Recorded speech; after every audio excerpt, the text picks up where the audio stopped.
Everyone, আজকে আমরা চলে গিয়েছিলাম বিক্রমপুর লোহজন নদীর ঘাটে। এন্ড গাইস, আম্মু আর আমি রেডি হয়ে লিফটে এসে পড়ছি। এন্ড আমার নানু আমাদের সাথে যাচ্ছে। আমার আম্মু এখন গাড়িতে উঠে যাচ্ছে। আমার আম্মুর কিন্তু নদীর ঘাটটা অনেক পছন্দ। আমার মোস্ট ফেভারিট একটা জায়গা। এখন আমি গাড়িতে উঠে যাচ্ছি এন্ড আমার নানু উঠতেছে। গাইস, এখন আমরা যাচ্ছি। এন্ড দেখো মাওয়ার রোডটা কতটা সুন্দর। এন্ড আজকের আকাশটা কিন্তু অনেক সুন্দর ছিল। ওখানে শুধু আম্মু না, সবার গেলে মন একদম ফ্রেশ হয়ে যাবে, কারণ ওখানে একদম তাজা ফ্রেশ হাওয়া পাওয়া যায়। এন্ড গাইস দেখো মাওয়া রোডে কতটা সুন্দর ফুল ফুটছে।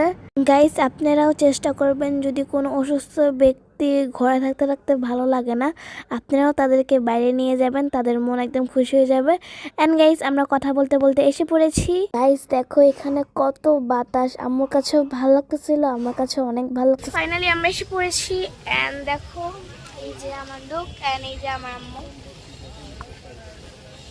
তো দেখাই তোমাদেরকে, দেখাই ভিউটা দেখো।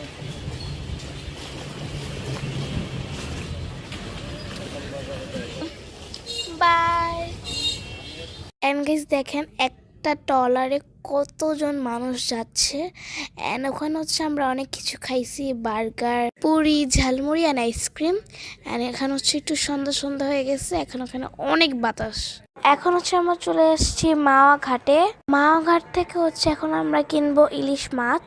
আমরা কিন্তু সবসময় এখান থেকে ইলিশ মাছ কিনি, কারণ এখানে সব ফ্রেশ ফ্রেশ ইলিশ মাছ বিক্রি করে। এন্ড গাইস দেখো আমরা একটা দোকানে গিয়েছিলাম। এন্ড দোকান ইলিশ মাছ আব্বু দেখতেছিল। এন্ড এখানে কিন্তু অনেক প্রাইস। এন্ড গাইস আসার সময় কিন্তু আমরা দই ফুচকা খাচ্ছি। দই ফুচকা কিন্তু আমার অনেক পছন্দের একটা খাবার, আমার আম্মুর অনেক পছন্দ। সো এখন আমার আম্মু খাচ্ছে। So guys, thanks for watching this video. Bye guys.